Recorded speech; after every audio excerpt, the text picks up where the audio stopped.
ತನುವು ನಿನ್ನದು ಮನವು ನಿನ್ನದು, ತನುವು ನಿನ್ನದು ಮನವು ನಿನ್ನದು, ಎನ್ನ ಜೀವನ ಧನವು ನಿನ್ನದು. ನಾನು ನಿನ್ನವನೆಂಬ ಹೆಮ್ಮೆಯ ಋಣವು ಮಾತ್ರವೇ ನನ್ನದು. ತನು ನಿನ್ನದು ಮನವು ನಿನ್ನದು.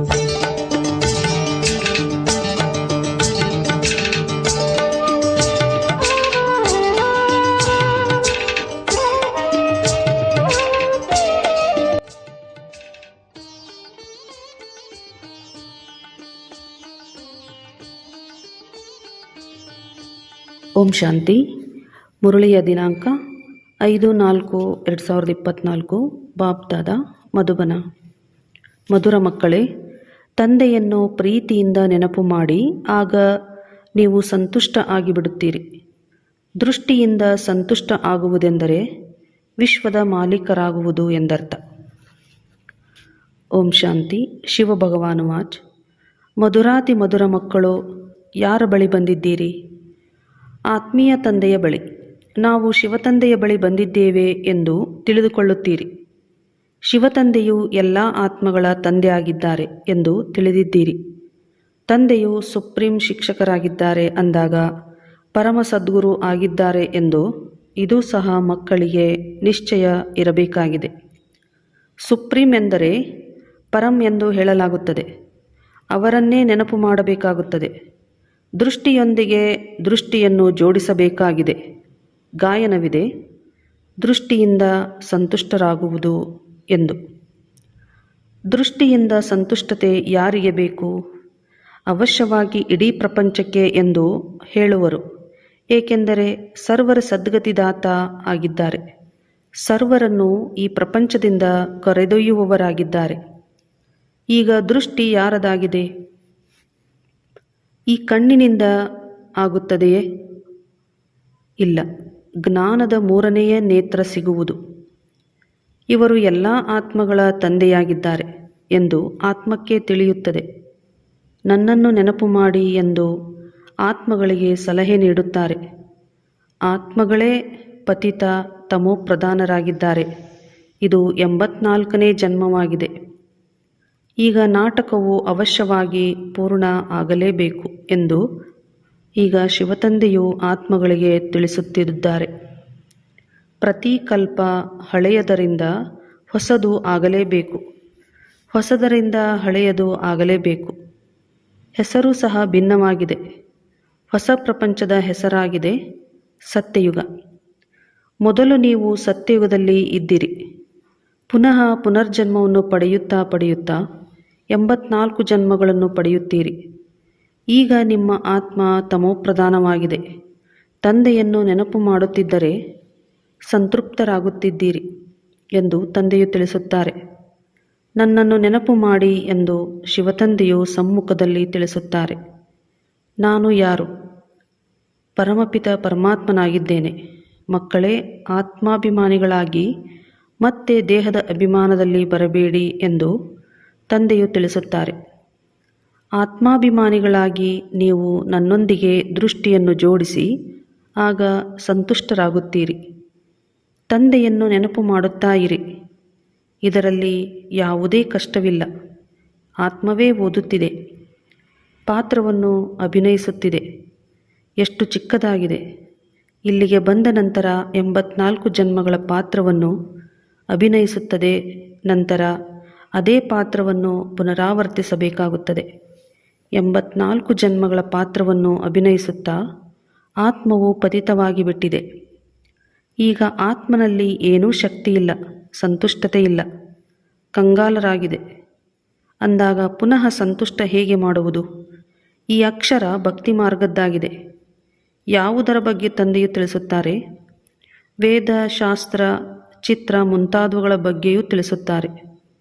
ನೀವು ಈ ಚಿತ್ರಗಳನ್ನು ಶ್ರೀಮತದ ಅನುಸಾರವಾಗಿ ಮಾಡುತ್ತೀರಿ. ಆ ಸುರಿಮತದಂತೆ ಅನೇಕ ಚಿತ್ರಗಳನ್ನು ಮಾಡಿದ್ದಾರೆ. ಅದು ಮಣ್ಣಿನದು, ಕಲ್ಲಿನದು ಆಗಿದೆ. ಅದಕ್ಕೆ ಯಾವುದೇ ವೃತ್ತಾಂತವಿಲ್ಲ. ಇಲ್ಲಂತೂ ತಂದೆಯು ಬಂದು ಮಕ್ಕಳಿಗೆ ಓದಿಸುತ್ತಾರೆ. ಭಗವಾನುವಾಚವಿದೆ ಎಂದರೆ ಅವರ ಜ್ಞಾನವಾಯಿತು. ವಿದ್ಯಾರ್ಥಿಗಳಿಗೆ ಇವರು ಇಂತಹ ಶಿಕ್ಷಕರು ಎಂದು ತಿಳಿದಿರುತ್ತದೆ. ಇಲ್ಲಿ ಮಕ್ಕಳಿಗೆ ತಿಳಿದಿದೆ, ಬೇಹದ್ದಿನ ತಂದೆಯು ಒಂದೇ ಬಾರಿ ಬಂದು ಇಂತಹ ವಿಚಿತ್ರವಾದ ವಿದ್ಯೆಯನ್ನು ಓದಿಸುತ್ತಾರೆ. ಈ ವಿದ್ಯೆ ಮತ್ತು ಆ ವಿದ್ಯೆಯಲ್ಲಿ ಹಗಲು ರಾತ್ರಿಯ ವ್ಯತ್ಯಾಸವಿದೆ. ಆ ವಿದ್ಯೆಯನ್ನು ಓದುತ್ತಾ ಓದುತ್ತಾ ರಾತ್ರಿಯಾಗಿ ಬಿಡುತ್ತದೆ. ಈ ವಿದ್ಯಾಭ್ಯಾಸದಿಂದ ದಿನದಲ್ಲಿ ಹೋಗುತ್ತೀರಿ. ಲೌಕಿಕ ವಿದ್ಯೆಯನ್ನಂತೂ ಜನ್ಮ ಜನ್ಮಾಂತರದಿಂದಲೂ ಓದುತ್ತಾ ಬಂದಿರಿ. ಈ ವಿದ್ಯೆಯಲ್ಲಂತೂ ಯಾವಾಗ ಆತ್ಮವು ಪವಿತ್ರ ಆಗುತ್ತದೋ ಆಗ ಧಾರಣೆ ಆಗುತ್ತದೆ ಎಂದು ತಂದೆಯು ಸ್ಪಷ್ಟವಾಗಿ ತಿಳಿಸುತ್ತಾರೆ. ಸಿಂಹಿಣಿಯ ಹಾಲು ಚಿನ್ನದ ಪಾತ್ರೆಯಲ್ಲಿಯೇ ನಿಲ್ಲುತ್ತದೆ ಎಂದು ಹೇಳುತ್ತಾರೆ. ನಾವು ಈಗ ಚಿನ್ನದ ಪಾತ್ರೆಯಾಗುತ್ತಿದ್ದೇವೆ ಎಂದು ನೀವು ಮಕ್ಕಳು ತಿಳಿಯುತ್ತೀರಿ. ಆಗುವುದು ಮನುಷ್ಯರೇ, ಆದರೆ ಆತ್ಮವು ಸಂಪೂರ್ಣ ಪವಿತ್ರ ಆಗಬೇಕಾಗಿದೆ. 24 ಕ್ಯಾರೆಟ್ ಇದ್ದದ್ದು ಈಗ 9 ಕ್ಯಾರೆಟ್ ಆಗಿಬಿಟ್ಟಿದೆ. ಆತ್ಮದ ಜ್ಯೋತಿಯು ಜಾಗೃತವಾಗಿತ್ತು, ಈಗ ನಂದಿ ಹೋಗಿದೆ. ಜ್ಯೋತಿಯು ಜಾಗೃತವಾಗಿರುವವರಲ್ಲಿ ಮತ್ತು ನಂದಿ ಹೋಗಿರುವವರಲ್ಲಿಯೂ ಅಂತರವಿದೆ. ಜ್ಯೋತಿಯು ಹೇಗೆ ಜಾಗೃತವಾಯಿತು ಮತ್ತೆ ಪದವಿಯನ್ನು ಹೇಗೆ ಪಡೆದರು ಎಂದು ತಂದೆಯು ತಿಳಿಸುತ್ತಾರೆ. ಮಕ್ಕಳೇ, ನನ್ನನ್ನು ನೆನಪು ಮಾಡಿ. ಯಾರು ನನ್ನನ್ನು ಬಹಳ ಚೆನ್ನಾಗಿ ನೆನಪು ಮಾಡುತ್ತಾರೋ ಅವರನ್ನು ನಾನೂ ಸಹ ಚೆನ್ನಾಗಿ ನೆನಪು ಮಾಡುತ್ತೇನೆ. ಇದೂ ಸಹ ಮಕ್ಕಳಿಗೆ ಗೊತ್ತಿದೆ. ದೃಷ್ಟಿಯಿಂದ ಸಂತುಷ್ಟ ಮಾಡುವಂತಹ ಒಬ್ಬ ತಂದೆಯೇ ಸ್ವಾಮಿಯಾಗಿದ್ದಾರೆ. ಇವರ ಆತ್ಮವು ಅಂದರೆ ಬ್ರಹ್ಮ ತಂದೆಯ ಆತ್ಮವು ಸಂತೃಪ್ತ ಆಗುತ್ತದೆ. ನೀವೆಲ್ಲರೂ ಪತಂಗಗಳಾಗಿದ್ದೀರಿ. ತಂದೆಗೆ ಜ್ಯೋತಿ ಎಂದು ಹೇಳಲಾಗುತ್ತದೆ. ಕೆಲವು ಪತಂಗಗಳು ಜ್ಯೋತಿಯ ಬಳಿ ಸುತ್ತಾಡಲು ಬರುತ್ತಾರೆ. ಇನ್ನೂ ಕೆಲವು ಪತಂಗಗಳು ಚೆನ್ನಾಗಿ ಅರಿತುಕೊಳ್ಳುತ್ತಾರೆ. ಜೀವಿಸಿದ್ದಂತೆಯೇ ಸಾಯುತ್ತಾರೆ. ಕೆಲವರು ಕೇವಲ ತಿಳಿದುಕೊಂಡು ಹೊರಟು ಹೋಗುತ್ತಾರೆ. ಮತ್ತೆ ಕೆಲವೊಮ್ಮೆ ಬರುತ್ತಾರೆ, ಮತ್ತೆ ಹೊರಟು ಹೋಗುತ್ತಾರೆ. ಈ ಸಂಗಮಯುಗದ್ದೇ ಪೂರ್ಣ ಗಾಯನವಿದೆ. ಈ ಸಮಯದಲ್ಲಿ ಏನೆಲ್ಲವೂ ನಡೆಯುತ್ತದೆಯೋ ಅದರದ್ದೇ ಶಾಸ್ತ್ರಗಳಾಗುತ್ತವೆ. ತಂದೆಯು ಒಂದೇ ಬಾರಿ ಬಂದು ಆಸ್ತಿಯನ್ನು ಕೊಟ್ಟು ಹೊರಟು ಹೋಗುತ್ತಾರೆ. ಬೇಹದ್ದಿನ ತಂದೆಯು ಅವಶ್ಯವಾಗಿ ಬೇಹದ್ದಿನ ಆಸ್ತಿಯನ್ನೇ ಕೊಡುತ್ತಾರೆ. 21 ಪೀಳಿಗೆಗಳೆಂದೂ ಗಾಯನವಿದೆ. ಸತ್ಯಯುಗದಲ್ಲಿ ಆಸ್ತಿಯನ್ನು ಯಾರು ಕೊಡುತ್ತಾರೆ? ರಚಯಿತನಾದ ಭಗವಂತನೇ ರಚನೆಗೆ ಅರ್ಧಕಲ್ಪಕ್ಕಾಗಿ ಆಸ್ತಿಯನ್ನು ಕೊಡುತ್ತಾರೆ. ಎಲ್ಲರೂ ಅವರ ನೆನಪನ್ನೇ ಮಾಡುತ್ತಾರೆ. ಅವರು ತಂದೆಯೂ ಆಗಿದ್ದಾರೆ, ಶಿಕ್ಷಕರೂ ಆಗಿದ್ದಾರೆ, ಸ್ವಾಮಿ ಸದ್ಗುರುವೂ ಆಗಿದ್ದಾರೆ. ಭಲೆ ನೀವು ಬೇರೆ ಯಾರನ್ನೋ ಸ್ವಾಮಿ ಸದ್ಗುರು ಎಂದು ಹೇಳಬಹುದು, ಆದರೆ ಸತ್ಯ ಒಬ್ಬರೇ ತಂದೆ ಆಗಿದ್ದಾರೆ. ಸದಾ ತಂದೆಗೆ ಸತ್ಯ ಎಂದು ಹೇಳಲಾಗುತ್ತದೆ. ಆ ಸತ್ಯ ತಂದೆಯೇ ಬಂದು ಏನು ಮಾಡುತ್ತಾರೆ? ಅವರೇ ಹಳೆಯ ಪ್ರಪಂಚವನ್ನು ಸತ್ಯಖಂಡವನ್ನಾಗಿ ಮಾಡಿಬಿಡುತ್ತಾರೆ. ಸತ್ಯಖಂಡಕ್ಕಾಗಿ ನಾವು ಪುರುಷಾರ್ಥ ಮಾಡುತ್ತಿದ್ದೇವೆ. ಸತ್ಯಖಂಡ ಇದ್ದಾಗ ಬೇರೆ ಎಲ್ಲ ಖಂಡಗಳು ಇರಲಿಲ್ಲ. ಇವೆಲ್ಲವೂ ಕೊನೆಯಲ್ಲಿ ಬರುತ್ತವೆ. ಸತ್ಯಖಂಡದ ಬಗ್ಗೆ ಯಾರಿಗೂ ತಿಳಿದೇ ಇಲ್ಲ. ಬಾಕಿ ಈಗ ಯಾವ ಖಂಡಗಳು ಇದೆಯೋ ಅದರ ಬಗ್ಗೆ ಎಲ್ಲರಿಗೂ ತಿಳಿದಿದೆ. ತಮ್ಮ ತಮ್ಮ ಧರ್ಮ ಸ್ಥಾಪಕರನ್ನು ತಿಳಿದುಕೊಂಡಿದ್ದಾರೆ. ಆದರೆ ಸೂರ್ಯವಂಶಿ, ಚಂದ್ರವಂಶಿ ಮತ್ತು ಈ ಸಂಗಮಯುಗಿ ಬ್ರಾಹ್ಮಣ ಕುಲವನ್ನು ಯಾರೂ ತಿಳಿದುಕೊಂಡಿಲ್ಲ. ಪ್ರಜಾಪಿತ ಬ್ರಹ್ಮಾರವರನ್ನು ಒಪ್ಪುತ್ತಾರೆ. ನಾವು ಬ್ರಾಹ್ಮಣರು ಬ್ರಹ್ಮಾರವರ ಸಂತಾನರಾಗಿದ್ದೇವೆ ಎಂದು ಹೇಳುತ್ತಾರೆ. ಆದರೆ ಅವರು ಕುಕವಂಶಾವಳಿ ಆಗಿದ್ದಾರೆ. ನೀವು ಮುಖವಂಶಾವಳಿ ಆಗಿದ್ದೀರಿ. ಅವರು ಅಪವಿತ್ರರಾಗಿದ್ದಾರೆ. ನೀವು ಮುಖವಂಶಾವಳಿಗಳು ಪವಿತ್ರರಾಗಿದ್ದೀರಿ. ನೀವು ಮುಖವಂಶಾವಳಿಯಾಗಿ ಈ ಚೀಚಿ ಪ್ರಪಂಚ ರಾವಣ ರಾಜ್ಯದಿಂದ ಹೊರಟು ಹೋಗುತ್ತೀರಿ. ಸತ್ಯಯುಗದಲ್ಲಿ ರಾವಣ ರಾಜ್ಯವು ಇರುವುದೇ ಇಲ್ಲ. ಈಗ ನೀವು ಹೊಸ ಪ್ರಪಂಚದಲ್ಲಿ ಹೋಗುತ್ತೀರಿ. ಅದಕ್ಕೆ ನಿರ್ವಿಕಾರಿ ಪ್ರಪಂಚ ಎಂದು ಹೇಳುತ್ತಾರೆ. ಪ್ರಪಂಚವೇ ಹೊಸದು ಮತ್ತು ಹಳೆಯದಾಗುತ್ತದೆ. ಹೇಗಾಗುತ್ತದೆ ಎಂಬುದನ್ನು ಸಹ ನೀವು ತಿಳಿದುಕೊಂಡಿದ್ದೀರಿ. ಅನ್ಯ ಯಾರ ಬುದ್ಧಿಯಲ್ಲಿಯೂ ಇಲ್ಲ. ಲಕ್ಷಾಂತರ ವರ್ಷಗಳ ಮಾತಂತೂ ಯಾರೂ ತಿಳಿದುಕೊಳ್ಳಲು ಸಾಧ್ಯವಿಲ್ಲ. ಇದಂತೂ ಸ್ವಲ್ಪ ಸಮಯದ ಮಾತಾಗಿದೆ. ಇದನ್ನು ತಂದೆಯು ಕುಳಿತು ಮಕ್ಕಳಿಗೆ ತಿಳಿಸುತ್ತಾರೆ. ಯಾವಾಗ ವಿಶೇಷವಾಗಿ ಭಾರತದಲ್ಲಿ ಧರ್ಮದ ನಿಂದನೆ ಆಗುವುದೋ ಆಗಲೇ ನಾನು ಬರುತ್ತೇನೆ ಎಂದು ಶಿವತಂದೆಯು ತಿಳಿಸುತ್ತಾರೆ. ಅನ್ಯ ಜಾಗಗಳಲ್ಲಿ ನಿರಾಕಾರ ಪರಮಾತ್ಮನು ಯಾರಾಗಿದ್ದಾರೆ ಎಂದು ಯಾರಿಗೂ ಗೊತ್ತೇ ಇಲ್ಲ. ದೊಡ್ಡ ದೊಡ್ಡ ಲಿಂಗಗಳನ್ನು ಮಾಡಿ ಇಟ್ಟಿದ್ದಾರೆ. ಆತ್ಮದ ಗಾತ್ರವೂ ಸಹ ಚಿಕ್ಕದು ದೊಡ್ಡದಾಗಿರುವುದಿಲ್ಲ ಎಂದು ಮಕ್ಕಳಿಗೆ ತಿಳಿಸಲಾಗಿದೆ. ಹೇಗೆ ಆತ್ಮವು ಅವಿನಾಶಿ ಆಗಿದೆ, ಹಾಗೆಯೇ ತಂದೆಯೂ ಸಹ ಅವಿನಾಶಿ ಆಗಿದ್ದಾರೆ. ಅವರು ಪರಮಾತ್ಮ ಆಗಿದ್ದಾರೆ. ಪರಂ ಅರ್ಥಾತ್ ಸದಾ ಪವಿತ್ರ, ನಿರ್ವಿಕಾರಿಗಳು. ನೀವು ಆತ್ಮಗಳೂ ಸಹ ನಿರ್ವಿಕಾರಿಗಳಾಗಿದ್ದೀರಿ. ಪ್ರಪಂಚವೂ ನಿರ್ವಿಕಾರಿಯಾಗಿತ್ತು. ಅದಕ್ಕೆ ಸಂಪೂರ್ಣ ನಿರ್ವಿಕಾರಿ ಎಂದೇ ಹೇಳಲಾಗುತ್ತದೆ. ಹೊಸ ಪ್ರಪಂಚವು ಪುನಃ ಅವಶ್ಯವಾಗಿ ಹಳೆಯದಾಗುತ್ತದೆ. ಕಲೆಗಳು ಕಡಿಮೆ ಆಗುತ್ತಾ ಹೋಗುತ್ತವೆ. 2 ಕಲೆ ಕಡಿಮೆ ಚಂದ್ರವಂಶ ರಾಜ್ಯವಿತ್ತು. ನಂತರ ಪ್ರಪಂಚವು ಹಳೆಯದಾಗುತ್ತಾ ಹೋಯಿತು. ಕೊನೆಗೆ ಮತ್ತೆಲ್ಲ ಖಂಡಗಳು ಅಂದರೆ ಬೇರೆ ಬೇರೆ ಎಲ್ಲ ಖಂಡಗಳು ಬರುತ್ತಾ ಹೋಗುತ್ತವೆ. ಅದನ್ನು ಬೈಪ್ಲಾಟ್ ಎಂದು ಹೇಳುತ್ತಾರೆ. ಆದರೆ ಮಿಕ್ಸ್ ಅಪ್ ಅಂದರೆ ಸೇರ್ಪಡೆ ಆಗಿಬಿಟ್ಟಿದೆ. ನಾಟಕದ ಅನುಸಾರ ಏನಾಗಬೇಕೋ ಅದೇ ಪುನಃ ಪುನರಾವರ್ತನೆ ಆಗುತ್ತದೆ. ಹೇಗೆ ಬೌದ್ಧಿಯರ ಹಿರಿಯರು ಬಂದರು, ಅನೇಕರನ್ನು ಬೌದ್ಧ ಧರ್ಮದಲ್ಲಿ ತೆಗೆದುಕೊಂಡು ಹೋದರು, ಧರ್ಮವನ್ನು ಬದಲಾಯಿಸಿದರು. ಹಿಂದೂಗಳು ತಮ್ಮ ಧರ್ಮವನ್ನು ತಾವೇ ಬದಲಾಯಿಸಿಕೊಂಡಿದ್ದಾರೆ. ಏಕೆಂದರೆ ಕರ್ಮಭ್ರಷ್ಟರಾಗಿರುವುದರಿಂದ ಧರ್ಮಭ್ರಷ್ಟರೂ ಆಗಿದ್ದಾರೆ. ವಾಮ ಮಾರ್ಗದಲ್ಲಿ ಹೊರಟು ಹೋಗಿದ್ದಾರೆ. ಜಗನ್ನಾಥನ ಮಂದಿರದಲ್ಲಿಯೂ ಬಲೆ ಹೋಗಿರಬಹುದು, ಆದರೆ ಯಾರಿಗೂ ಏನೂ ವಿಚಾರವೂ ನಡೆಯುವುದಿಲ್ಲ. ತಾವು ವಿಕಾರಿಗಳಾಗುವುದರಿಂದ ಅವರನ್ನು ವಿಕಾರಿಗಳನ್ನಾಗಿ ಮಾಡಿ ತೋರಿಸಿ ಬಿಟ್ಟಿದ್ದಾರೆ. ದೇವತೆಗಳು ಯಾವಾಗ ವಾಮ ಮಾರ್ಗದಲ್ಲಿ ಹೋಗುವುದರಿಂದಲೇ ಈ ರೀತಿ ಆಗಿದ್ದಾರೆ ಎಂಬುದನ್ನು ತಿಳಿದುಕೊಳ್ಳುವುದಿಲ್ಲ. ಈ ಚಿತ್ರಗಳೂ ಸಹ ಆ ಸಮಯದ್ದೇ ಆಗಿದೆ. ದೇವತಾ ಹೆಸರಂತೂ ಬಹಳ ಚೆನ್ನಾಗಿದೆ. ಹಿಂದೂ ಎಂಬುದು ಹಿಂದೂಸ್ತಾನದ ಹೆಸರಾಗಿದೆ. ಆದರೆ ತಮ್ಮನ್ನೇ ಹಿಂದೂಗಳು ಎಂದು ಹೇಳಿಬಿಟ್ಟಿದ್ದಾರೆ. ಎಷ್ಟು ತಪ್ಪಾಗಿದೆ.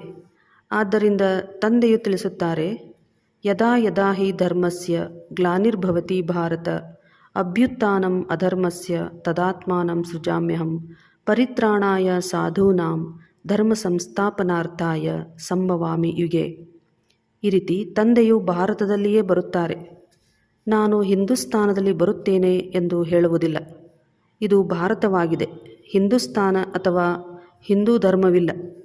ಮುಸಲ್ಮಾನರು ಹಿಂದೂಸ್ತಾನವೆಂಬ ಹೆಸರನ್ನು ಇಟ್ಟಿದ್ದಾರೆ. ಇದೂ ಸಹ ನಾಟಕದಲ್ಲಿ ನಿಗದಿಯಾಗಿದೆ. ಇದನ್ನು ಬಹಳ ಚೆನ್ನಾಗಿ ತಿಳಿದುಕೊಳ್ಳಬೇಕು. ಇದು ಜ್ಞಾನವಾಗಿದೆ.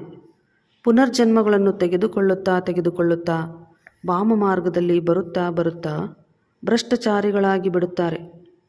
ನಂತರ ದೇವತೆಗಳ ಮುಂದೆ ಹೋಗಿ ತಾವು ಸಂಪೂರ್ಣ ನಿರ್ವಿಕಾರಿಯಾಗಿದ್ದೀರಿ, ನಾವು ವಿಕಾರಿ ಪಾಪಿಗಳಾಗಿದ್ದೇವೆ ಎಂದು ಹೇಳುತ್ತೇವೆ. ಬೇರೆ ಯಾವುದೇ ಖಂಡದವರು ನಾವು ನೀಚರು ಅಥವಾ ನಮ್ಮಲ್ಲಿ ಯಾವುದೇ ಗುಣ ಇಲ್ಲ ಎಂದು ಹೇಳುವುದಿಲ್ಲ. ಈ ರೀತಿ ಹೇಳುವುದನ್ನೂ ಸಹ ಎಂದೂ ಕೇಳಿರುವುದಿಲ್ಲ. ಸಿಖ್ ಧರ್ಮದವರೂ ಸಹ ಗ್ರಂಥದ ಮುಂದೆ ಕುಳಿತುಕೊಳ್ಳುತ್ತಾರೆ. ಆದರೆ ತಾವು ನಿರ್ವಿಕಾರಿಗಳು, ನಾವು ವಿಕಾರಿಗಳು ಎಂದು ಎಂದಿಗೂ ಹೇಳುವುದಿಲ್ಲ. ನಾನಕ್ ಪಂಥದವರು ಕಂಕಣವನ್ನು ಕಟ್ಟಿಕೊಳ್ಳುತ್ತಾರೆ. ಅದು ನಿರ್ವಿಕಾರಿತನದ ಚಿಹ್ನೆಯಾಗಿದೆ. ಆದರೆ ವಿಕಾರದ ವಿನಃ ಇರಲು ಅವರಿಂದ ಆಗುವುದಿಲ್ಲ. ಸುಳ್ಳು ಚಿಹ್ನೆಗಳನ್ನು ಇಟ್ಟು ಬಿಟ್ಟಿದ್ದಾರೆ. ಹೇಗೆ ಹಿಂದೂಗಳು ಜನಿವಾರವನ್ನು ಧರಿಸುತ್ತಾರೆ. ಇದು ಪವಿತ್ರತೆಯ ಸಂಕೇತವಾಗಿದೆ. ಇಂದಿನ ದಿನಗಳಲ್ಲಂತೂ ಧರ್ಮವನ್ನೂ ಒಪ್ಪುವುದಿಲ್ಲ. ಈ ಸಮಯದಲ್ಲಿ ಭಕ್ತಿ ಮಾರ್ಗವು ನಡೆಯುತ್ತದೆ. ಇದಕ್ಕೆ ಭಕ್ತಿ ಕಾಂಡವೆಂದು ಹೇಳಲಾಗುತ್ತದೆ. ಸತ್ಯಯುಗದಲ್ಲಿ ಜ್ಞಾನ ಕಾಂಡವಿರುತ್ತದೆ. ಅಲ್ಲಿ ದೇವತೆಗಳು ಸಂಪೂರ್ಣ ನಿರ್ವಿಕಾರಿಗಳಾಗುತ್ತಾರೆ. ಕಲಿಯುಗದಲ್ಲಿ ಯಾರೂ ಸಂಪೂರ್ಣ ನಿರ್ವಿಕಾರಿಗಳಾಗಿರಲು ಸಾಧ್ಯವಿಲ್ಲ. ಪ್ರವೃತ್ತಿ ಮಾರ್ಗದವರ ಸ್ಥಾಪನೆಯನ್ನು ತಂದೆಯು ಮಾಡುತ್ತಾರೆ. ಉಳಿದೆಲ್ಲ ಗುರುಗಳು ನಿವೃತ್ತಿ ಮಾರ್ಗದವರಾಗಿರುತ್ತಾರೆ. ತಂದೆಯು ತಿಳಿಸುತ್ತಾರೆ, ಇದೇನೆಲ್ಲವನ್ನು ಓದುತ್ತೀರೋ ಅದರಿಂದ ನಾನು ಸಿಗುವುದಿಲ್ಲ. ಯಾವಾಗ ನಾನು ಬರುತ್ತೇನೆಯೋ ಆಗ ಎಲ್ಲರನ್ನೂ ದೃಷ್ಟಿಯಿಂದ ಸಂತುಷ್ಟ ಮಾಡಿಬಿಡುತ್ತೇನೆ. ದೃಷ್ಟಿಯಿಂದ ಸಂತುಷ್ಟ ಮಾಡುವ ಸದ್ಗುರು ಎಂದು ಗಾಯನವಿದೆ. ಇಲ್ಲಿ ನೀವು ಏಕೆ ಬಂದಿದ್ದೀರಿ? ಸಂತುಷ್ಟರಾಗಲು, ವಿಶ್ವದ ಮಾಲೀಕರಾಗಲು. ತಂದೆಯನ್ನು ನೆನಪು ಮಾಡುವುದರಿಂದ ಸಂತುಷ್ಟ ಆಗಿಬಿಡುತ್ತೀರಿ. ಈ ರೀತಿ ಮಾಡಿದರೆ ನೀವು ಈ ರೀತಿ ಆಗುತ್ತೀರಿ ಎಂದು ಯಾರೂ ಹೇಳುವುದಿಲ್ಲ. ನೀವು ಈ ರೀತಿ ಆಗಬೇಕು ಎಂದು ಶಿವತಂದೆಯೇ ಹೇಳುತ್ತಾರೆ. ಈ ಲಕ್ಷ್ಮೀನಾರಾಯಣರು ಹೇಗಾದರೂ ಯಾರಿಗೂ ಗೊತ್ತಿಲ್ಲ. ನೀವು ಮಕ್ಕಳಿಗೆ ತಂದೆಯು ಎಲ್ಲವನ್ನೂ ತಿಳಿಸುತ್ತಾರೆ. ಇವರೇ 84 ಜನ್ಮಗಳನ್ನು ತೆಗೆದುಕೊಂಡು ಪತಿತರಾದರು, ಪುನಃ ಪಾವನರನ್ನಾಗಿ ಮಾಡಲು ಬಂದಿದ್ದೇನೆ. ತಂದೆಯು ತಮ್ಮ ಪರಿಚಯವನ್ನು ಕೊಡುತ್ತಾರೆ. ದೃಷ್ಟಿಯಿಂದ ಸಂತುಷ್ಟತೆಯನ್ನು ಮಾಡುತ್ತಾರೆ. ಇದನ್ನು ಯಾರಿಗಾಗಿ ಹೇಳುತ್ತಾರೆ? ಒಬ್ಬ ಸದ್ಗುರುವಿಗಾಗಿ. ಆ ಗುರುಗಳಂತೂ ಅನೇಕರಿದ್ದಾರೆ. ಮಾತೆಯರು ಮತ್ತು ಅಬಲೆಯರು ಮುಗ್ಧರಾಗಿದ್ದಾರೆ. ತಾವೆಲ್ಲರೂ ಸಹ ಭೋಲಾನಾಥನ ಮಕ್ಕಳಾಗಿದ್ದೀರಿ. ಹೇಗೆ ಶಂಕರನು ಕಣ್ಣು ತೆರೆದಾಗ ವಿನಾಶವಾಯಿತು ಎಂದು ಶಂಕರನ ಕುರಿತು ಹೇಳಿದ್ದಾರೆ. ಇದೂ ಸಹ ಪಾಪವಾಗಿ ಬಿಡುತ್ತದೆ. ತಂದೆಯು ಎಂದೂ ಇಂತಹ ಕೆಲಸಕ್ಕಾಗಿ ಆದೇಶ ನೀಡುವುದಿಲ್ಲ. ವಿನಾಶವಂತೂ ಅನ್ಯ ಯಾವುದೇ ವಸ್ತುಗಳಿಂದ ಆಗಬಹುದಲ್ಲವೇ? ತಂದೆಯು ಇಂತಹ ಸಲಹೆಯನ್ನು ಕೊಡುವುದಿಲ್ಲ. ಇದೆಲ್ಲವನ್ನೂ ವಿಜ್ಞಾನದವರು ತಯಾರಿಸುತ್ತಾರೆ. ನಾವೇ ನಮ್ಮ ಕುಲದ ವಿನಾಶ ಮಾಡಿಕೊಳ್ಳುತ್ತೇವೆ ಎಂದು ತಿಳಿಯುತ್ತಾರೆ. ಅವರೂ ಬಂಧಿತರಾಗಿದ್ದಾರೆ. ಅದನ್ನು ಮಾಡದೇ ಇರಲು ಅವರಿಂದ ಆಗುವುದಿಲ್ಲ. ಎಷ್ಟೊಂದು ಹೆಸರು ಬರುತ್ತದೆ. ಚಂದ್ರಗ್ರಹದ ಬಳಿಯೂ ಹೋಗುತ್ತಾರೆ, ಆದರೆ ಪ್ರಯೋಜನವೇನೂ ಇಲ್ಲ. ಮಧುರಾತಿ ಮಧುರ ಮಕ್ಕಳೇ, ನೀವು ತಂದೆಯೊಂದಿಗೆ ದೃಷ್ಟಿಯನ್ನು ಇಡಿ. ಅಥವಾ ಹೇ ಆತ್ಮಗಳೇ, ನಮ್ಮ ತಂದೆಯನ್ನು ನೆನಪು ಮಾಡಿದರೆ ಸಂತುಷ್ಟ ಆಗಿಬಿಡುತ್ತೀರಿ. ಯಾರು ನನ್ನನ್ನು ನೆನಪು ಮಾಡುತ್ತಾರೋ ಅವರನ್ನು ನಾನೂ ಸಹ ನೆನಪು ಮಾಡುತ್ತೇನೆ ಎಂದು ತಂದೆಯು ತಿಳಿಸುತ್ತಾರೆ. ಯಾರು ನನಗಾಗಿ ಸೇವೆ ಮಾಡುತ್ತಾರೋ ನಾನು ಅವರನ್ನು ನೆನಪು ಮಾಡುತ್ತೇನೆ. ಆದ್ದರಿಂದ ಅವರಿಗೆ ಬಲ ಸಿಗುತ್ತದೆ. ನೀವೆಲ್ಲರೂ ಇಲ್ಲಿ ಕುಳಿತಿದ್ದೀರಿ. ಯಾರು ಸಂತುಷ್ಟ ಆಗುತ್ತೀರೋ ಅವರೇ ರಾಜರಾಗುತ್ತಾರೆ. ಮತ್ತೆಲ್ಲ ಸಂಘಗಳನ್ನು ಬಿಟ್ಟು ಒಬ್ಬರ ಸಂಘವನ್ನು ಸೇರುತ್ತೇವೆ ಎಂಬ ಗಾಯನವಿದೆ. ಆ ಒಬ್ಬರು ನಿರಾಕಾರ ಆಗಿದ್ದಾರೆ. ಆತ್ಮವು ನಿರಾಕಾರನಾಗಿದೆ. ನನ್ನನ್ನು ನೆನಪು ಮಾಡಿ ಎಂದು ತಂದೆಯು ತಿಳಿಸುತ್ತಾರೆ. ಹೇ ಪತಿತಪಾವನ ಎಂದು ನೀವು ಸಹ ಹೇಳಿದ್ದೀರಿ. ಅಂದ ಮೇಲೆ ಇದನ್ನು ಯಾರಿಗೆ ಹೇಳಿದ್ದೀರಿ? ಬ್ರಹ್ಮನಿಗೋ, ವಿಷ್ಣುವಿಗೋ ಅಥವಾ ಶಂಕರನಿಗೋ? ಅಲ್ಲ, ಪತಿತಪಾವನ ಒಬ್ಬ ತಂದೆಯಾಗಿದ್ದಾರೆ. ಅವರು ಸದಾ ಪಾವನರೇ ಆಗಿದ್ದಾರೆ. ಅವರಿಗೆ ಸರ್ವಶಕ್ತಿವಂತ ಎಂದು ಹೇಳಲಾಗುತ್ತದೆ. ತಂದೆಯೇ ಸೃಷ್ಟಿಯ ಆದಿ ಮಧ್ಯ ಅಂತ್ಯದ ಜ್ಞಾನವನ್ನು ತಿಳಿಸುತ್ತಾರೆ ಮತ್ತು ಎಲ್ಲ ಶಾಸ್ತ್ರಗಳನ್ನು ಅರಿತಿದ್ದಾರೆ. ಆ ಸನ್ಯಾಸಿಗಳು ಶಾಸ್ತ್ರಗಳನ್ನು ಓದಿ ಬಿರುದುಗಳನ್ನು ಪಡೆಯುತ್ತಾರೆ. ತಂದೆಗಂತೂ ಮೊದಲೇ ಬಿರುದು ಸಿಕ್ಕಿದೆ. ಅವರು ಓದಿ ಪಡೆಯಬೇಕಾಗಿಲ್ಲ. ಒಳ್ಳೆಯದು. ಮಧುರಾತಿ ಮಧುರ ಅಗಲಿ ಮರಳಿ ಸಿಕ್ಕಿರುವಂತಹ ಮಕ್ಕಳಿಗೆ ಪ್ರೀತಿಯ ಮಾತಾಪಿತಾ ಬಾಪ್ದಾದಾರವರ ನೆನಪು, ಪ್ರೀತಿ ಹಾಗೂ ಸುಪ್ರಭಾತ. ಆತ್ಮೀಯ ಮಕ್ಕಳಿಗೆ ಆತ್ಮೀಯ ತಂದೆಯ ನಮಸ್ತೆ. ಆತ್ಮೀಯ ಮಕ್ಕಳಿಂದ ಆತ್ಮೀಯ ತಂದೆಗೆ ನಮಸ್ತೆ ನಮಸ್ತೆ ನಮಸ್ತೆ. ಧಾರಣೆಗಾಗಿ ಮುಖ್ಯ ಸಾರ. ಜ್ಯೋತಿಯ ಮೇಲೆ ಜೀವಿಸಿದ್ದಂತೆಯೇ ಸಾಯುವ ಪತಂಗಗಳಾಗಬೇಕಾಗಿದೆ. ಕೇವಲ ಪ್ರದಕ್ಷಿಣೆ ಹಾಕಿ ಹೊರಟು ಹೋಗುವವರಲ್ಲ. ಈಶ್ವರೀಯ ವಿದ್ಯೆಯನ್ನು ಧಾರಣೆ ಮಾಡಲು ಬುದ್ಧಿಯನ್ನು ಸಂಪೂರ್ಣ ಪಾವನ ಮಾಡಿಕೊಳ್ಳಬೇಕಾಗಿದೆ. ಬೇರೆ ಎಲ್ಲ ಸಂಘಗಳನ್ನು ಬಿಟ್ಟು ತಂದೆಯ ಸಂಘದಲ್ಲಿ ಇರಬೇಕಾಗಿದೆ. ಒಬ್ಬ ತಂದೆಯ ನೆನಪಿನಿಂದ ಸ್ವಯಂ ತನ್ನನ್ನು ಸಂತುಷ್ಟ ಮಾಡಿಕೊಳ್ಳಬೇಕಾಗಿದೆ. ವರದಾನ: ಹೃದಯದ ಪರಿಶೀಲನೆಯಿಂದ ದಿಲಾರಾಮನ ಆಶೀರ್ವಾದ ಪ್ರಾಪ್ತಿ ಮಾಡಿಕೊಳ್ಳುವಂತಹ ಸ್ವಪರಿವರ್ತಕ ಆಗಿರಿ. ವರದಾನದ ವಿವರಣೆ: ಸ್ವಯಂವನ್ನು ಪರಿವರ್ತನೆ ಮಾಡಿಕೊಳ್ಳಬೇಕಾದರೆ 2 ಮಾತಿನ ಸತ್ಯ ಹೃದಯದ ಪರಿಶೀಲನಾ ಶಕ್ತಿಯ ಅವಶ್ಯಕತೆ ಇದೆ. ತನ್ನ ಬಲಹೀನತೆಯ ಪರಿಶೀಲನೆ, ಏನು ಪರಿಸ್ಥಿತಿ ಅಥವಾ ವ್ಯಕ್ತಿ ನಿಮಿತ್ತರಾಗುತ್ತಾರೆ ಅವರ ಇಚ್ಛೆ ಮತ್ತು ಅವರ ಮನಸ್ಸಿನ ಭಾವನೆಯ ಪರಿಶೀಲನೆ, ಪರಿಸ್ಥಿತಿಯ ಪೇಪರ್ನ ಕಾರಣವನ್ನು ತಿಳಿದು ಸ್ವಯಂನಲ್ಲಿ ಪಾಸ್ ಆಗುವ ಶ್ರೇಷ್ಠ ಸ್ವರೂಪದ ಪರಿಶೀಲನೆ ಇದ್ದಲ್ಲಿ ಸ್ವಸ್ಥಿತಿ ಶ್ರೇಷ್ಠವಾಗಿದೆ, ಪರಿಸ್ಥಿತಿ ಪೇಪರ್ ಆಗಿದೆ. ಈ ಪರಿಶೀಲನೆ ಸಹಜವಾಗಿ ಪರಿವರ್ತನೆ ಮಾಡಿಸುವುದು ಮತ್ತು ಸತ್ಯ ಹೃದಯದ ಪರಿಶೀಲನೆ ಮಾಡಿದಾಗ ದಿಲಾರಾಮನ ಆಶೀರ್ವಾದ ಪ್ರಾಪ್ತಿಯಾಗುವುದು. ಸ್ಲೋಗನ್: ಯಾರು ಎವರೆಡಿಯಾಗಿ ಎಲ್ಲ ಕಾರ್ಯದಲ್ಲಿಯೂ ಜಿ ಹಜೂರ್ ಹಾಜಿರ್ ಎನ್ನುತ್ತಾರೆ ಅವರೇ ವಾರಿಸ್ ಆಗಿದ್ದಾರೆ. ಇಂದಿನ ಮುರಳಿಯ ಪ್ರಶ್ನೆ: ದೃಷ್ಟಿಯಿಂದ ಸಂತುಷ್ಟರನ್ನಾಗಿ ಮಾಡಿದರು ಸ್ವಾಮಿ ಸದ್ಗುರು. ಇದರ ವಾಸ್ತವಿಕ ಅರ್ಥವೇನು? ಉತ್ತರ: ಆತ್ಮಕ್ಕೆ ಯಾವಾಗ ತಂದೆಯ ಮೂಲಕ ಮೂರನೆಯ ಕಣ್ಣು ಪ್ರಾಪ್ತಿಯಾಗುತ್ತದೆ ಮತ್ತು ಆ ನೇತ್ರದಿಂದ ತಂದೆಯನ್ನು ಗುರುತಿಸುತ್ತದೆ, ಆಗ ಸಂತುಷ್ಟ ಆಗುತ್ತಾರೆ, ಅರ್ಥಾತ್ ಸದ್ಗತಿ ಸಿಗುತ್ತದೆ. ತಂದೆ ಹೇಳುತ್ತಾರೆ, ಮಕ್ಕಳೇ, ಆತ್ಮ ಅಭಿಮಾನಿಗಳಾಗಿ ನೀವು ನನ್ನೊಂದಿಗೆ ದೃಷ್ಟಿಯನ್ನು ಇಡಿ, ಅಂದರೆ ನನ್ನನ್ನು ನೆನಪು ಮಾಡಿ. ಅನ್ಯ ಎಲ್ಲ ಸಂಘಗಳನ್ನು ಬಿಟ್ಟು ನನ್ನೊಬ್ಬನ ಸಂಘವನ್ನೇ ಮಾಡಿ. ಆಗ ಕಂಗಾಲರಿಂದ ಸಂತುಷ್ಟರು ಅಂದರೆ ಶ್ರೀಮಂತರಾಗುತ್ತೀರಿ. ಒಳ್ಳೆಯದು. ಓಂ ಶಾಂತಿ.